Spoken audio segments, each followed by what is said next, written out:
Hello students, welcome in this class. आज की class में हम स्टडी करने वाले हैं इवापोरेशन।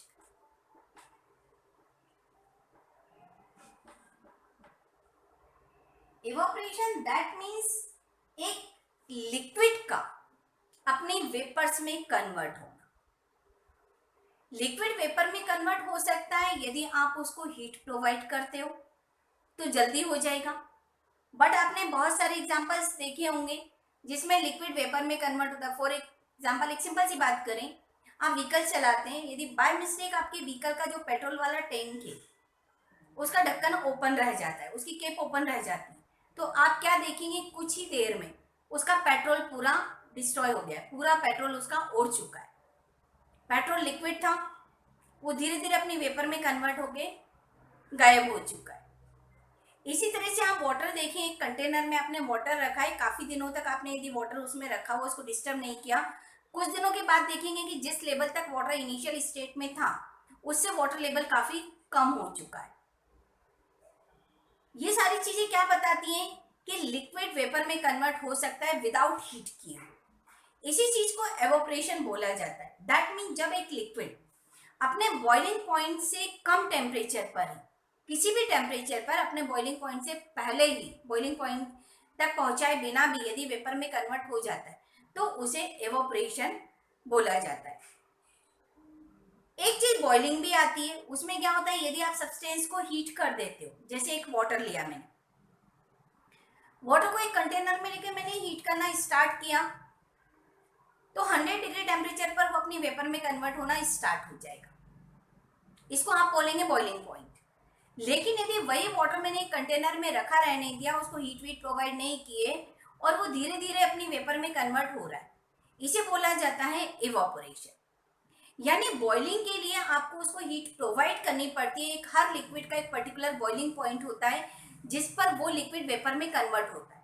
लेकिन एवोपरेशन के लिए ऐसे किसी टेम्परेचर की जरूरत नहीं होती है। एवोपरेशन रूम टेम्परेचर पर या किसी भी टेम्परेचर पर हो सकता है below there boiling point. Boiling point से कम टेम्परेचर पर ही किसी भी टेम्परेचर पर लिक्विड यदि वेपर में कन्वर्ट होता है तो उसको इवोपरेशन कहा जाता है।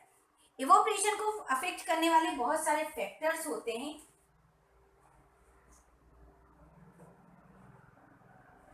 Factors affecting evaporation. तो हम पहली बात करें, पहला टेम्परेचर। टेम्परेचर इवोपरेशन के डायरेक्टली प्रोपोर्शनल होता है। क्या हम कहें, evaporation is directly proportional to temperature. जितना ज्यादा टेम्परेचर होगा इवोपरेशन उतना ही फास्ट होगा। जैसे एक कॉमन सी बात करें तो हम कपड़ों को सुखाने की बात कर लेते हैं। यदि कपड़ों को सुखाया जाता है, यदि काफी ज्यादा धूप है, काफी सनी डेज है, तो उस दिन आपके कपड़े बहुत जल्दी सूख जाते हैं।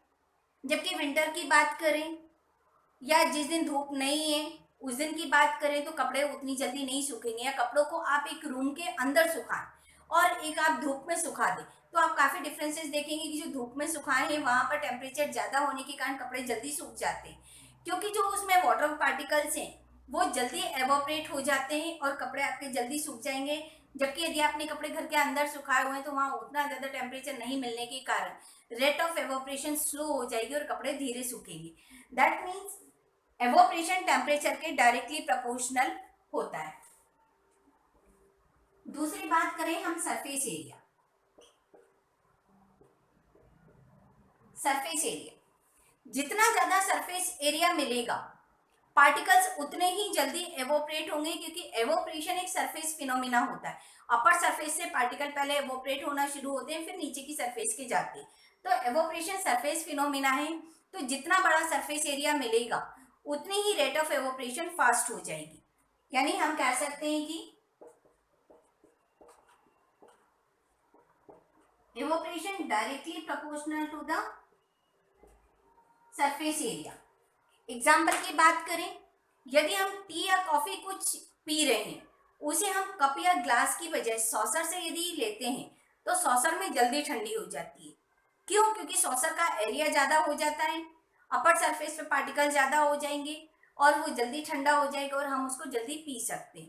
तो जितना ज़्यादा सरफेस एरिया होगा आपके पार्टिकल्स उतने ही जल्दी एवोपरेट होंगे और सब्सटेंस उतना ही जल्दी रिएक्ट करेगा। इसी तरह से आप कपड़ों को सुखाने वाली बात भी कर सकते हैं। यदि हम कपड़ों को फैलाकर सुखाते हैं तो कपड़े जल्दी सूख जाते हैं क्योंकि सरफेस एरिया बढ़ जाएगा, रेट ऑफ एवोपरेशन बढ़ जाएगी और कपड़े जल्दी सूख जाएंगे। वहीं यदि आप उनको इकट्ठा करके कलेक्ट करके डालेंगे तो रेट ऑफ एवोपरेशन स्लो हो जाएगी और आपके पास कपड़ों को सूखने में ज़्यादा टाइम लगेगा।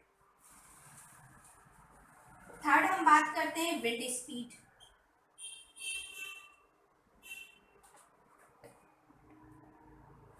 यदि विंड स्पीड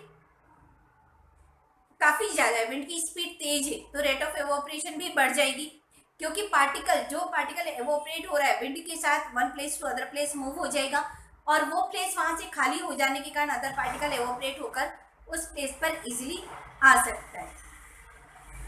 जैसे यदि आपको कोई चीज ठंडी करनी है, ठंडी करने के लिए आप या तो पंखे के नीचे रख दें या आप उसको पंखे से दूर रखें। आप देखेंगे यदि पंखे के नीचे रख रहे हैं तो वो जल्दी ठंडा हो जाएगा। क्यों? क्योंकि वहां पर विंड की स्पीड तेज है और वो पार्टिकल्स को वन प्लेस टू अदर ले जाएगा और वो सब्सटेंस जल्दी कूल हो जाएगा। That means evaporation directly proportional होगा विंड स्पीड के। नेक्स्ट हमारे पास आता है नेचर ऑफ पार्टिकल।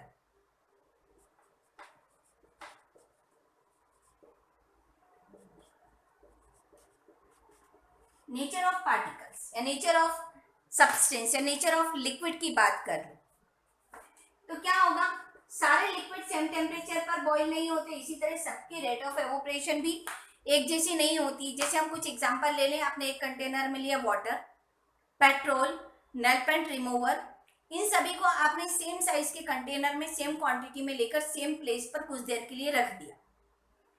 कुछ देर के बाद आप इन तीनों कंटेनर्स को देखोगे तो इनमें जो लिक्विड बचा है उसकी क्वांटिटी अलग अलग होगी, यानी सभी सेम प्रोसेस के थ्रू एवोपरेट हो रहे थे, उसके बाद भी जो रिमेनिंग सब्सटेंस बचा है वो अलग अलग है, यानी उनकी सारे लिक्विड की रेट ऑफ एवोपरेशन अलग अलग है। वो इस बात पर डिपेंड करती है कि जो लिक्विड्स है उनके बीच में फोर्स ऑफ अट्रैक्शन कितना है, उनके बीच में स्पेस कितना है, जिसके बीच में जितना ज्यादा स्पेस होगा, जितना कम फोर्स ऑफ अट्रैक्शन होगा, उसकी रेट ऑफ एवोपरेशन उतनी ही ज्यादा बढ़ जाती है।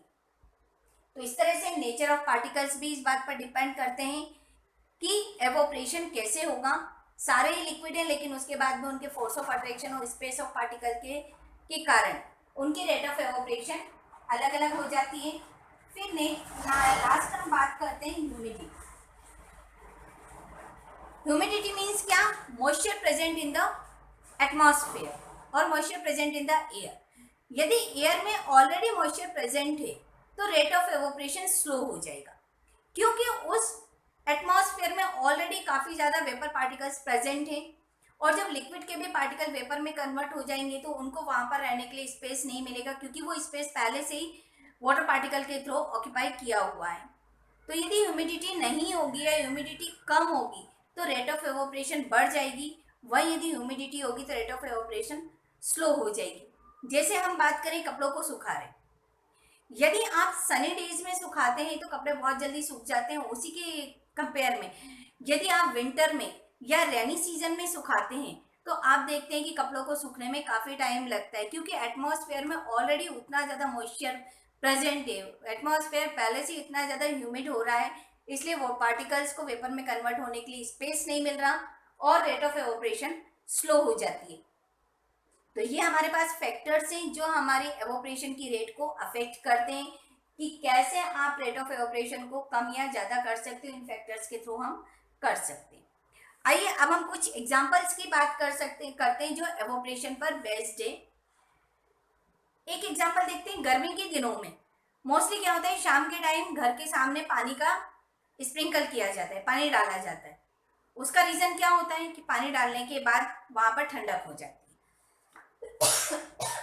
सॉरी, अब ये ठंडक क्यों होती है?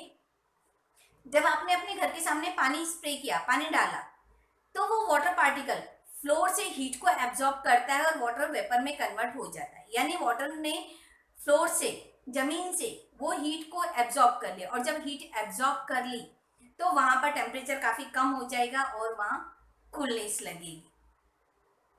नेक्स्ट आप देखते हैं मटका।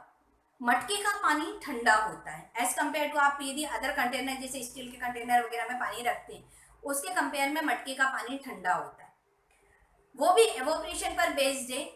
आपने ऑब्जर्व किया होगा मटके में से कंटिन्यूअसली थोड़ा थोड़ा सा पानी निकलता रहता है, उसमें लॉट्स ऑफ स्मॉल पोर्स होते हैं जिसके थ्रू वाटर वहां से बाहर आता है, और ये जो बाहर पानी आया है ये मटके और उसके अंदर के वाटर से हीट एब्जॉर्ब करके वेपोराइज होता है, एवोपरेट होता है। अब जब ये मटके और अंदर के पानी से हीट को ले लेगा तो अंदर के पानी का टेम्परेचर कम हो जाएगा और वो पानी हमारा ठंडा हो जाता है, इसलिए हमें मटके का पानी ठंडा लगता है। इसी तरह आप देखें एसीटोन या थिनर वगैरह जब आप अपने हैंड पर लगाते हैं तो आपको कूलनेस फील होती है, क्योंकि वो लिक्विड भी एवोपरेट होने के लिए कुछ हीट चाहिए उसको भी, और वो हीट कहाँ से लेगा, आपके हैंड से लेगा, और जब वो आपके हैंड से कुछ हीट को एब्जॉर्ब करके वेपोराइज होगा, एवोपरेट होगा, तो आपके हैंड की हीट कम हो चुकी है, इसलिए वहां पर आपको कूलनेस फील होगी। ये सारे एग्जांपल आपको शो करते हैं कि एवोपरेशन से कूलिंग होती है। कहीं भी एवोपरेशन हो रहा है तो एवोपरेशन के बाद कूलिंग होती है, वहां पर टेम्परेचर कम हो जाता है, क्योंकि लिक्विड एवोपरेट होने के लिए अपने सराउंडिंग से हीट को एब्जॉर्ब करता है और सराउंडिंग का टेम्परेचर कम हो जाता है। ठीक है, कुछ डिफरेंस देखते हैं अब हम evaporation and boiling. Evaporation self होने वाली प्रोसेस है, यानी किसी भी टेम्परेचर पर हो सकता है, लेकिन बॉइलिंग के लिए क्या होगा, आपको उस लिक्विड को एक पर्टिकुलर बॉइलिंग पॉइंट तक हीट करना पड़ेगा। जब तक लिक्विड उस बॉइलिंग पॉइंट तक नहीं पहुंचेगा सब्सटेंस बॉइल नहीं होगा। एवोपरेशन सरफेस पर होने वाली फिनोमिना है, यानी पहले अपर सरफेस के पार्टिकल वेपर में कन्वर्ट होते हैं, फिर उसके नीचे की सरफेस पर के होते हैं, फिर लोअर सरफेस के होते हैं, इस तरह से। यानी हम कह सकते हैं कि एवोपरेशन सरफेस फिनोमिना है। लेकिन आपने बॉइलिंग में देखा होगा, बॉइलिंग में कंटेनर में सबसे पहले नीचे से बबल्स स्टार्ट होते हैं और वो हॉट एयर ऊपर आती है और इस तरह से पूरे लिक्विड में वो फैल जाती है। तो हम कह सकते हैं कि जो बॉइलिंग है ये बल्क फिनोमेना है, पूरे लिक्विड में होने वाली रिएक्शन है।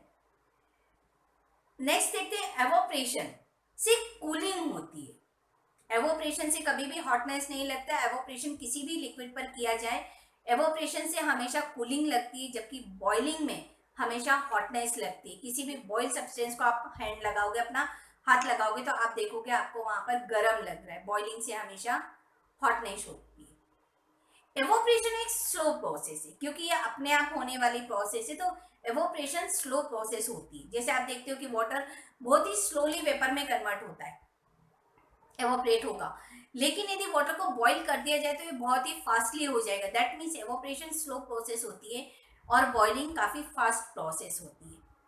ठीक है, आज की क्लास में हम इतना ही पढ़ते हैं। आई होप आपको समझ में आया होगा। नेक्स्ट क्लास में हम फिर मिलते हैं, तब तक के लिए बाय बाय, थैंक यू।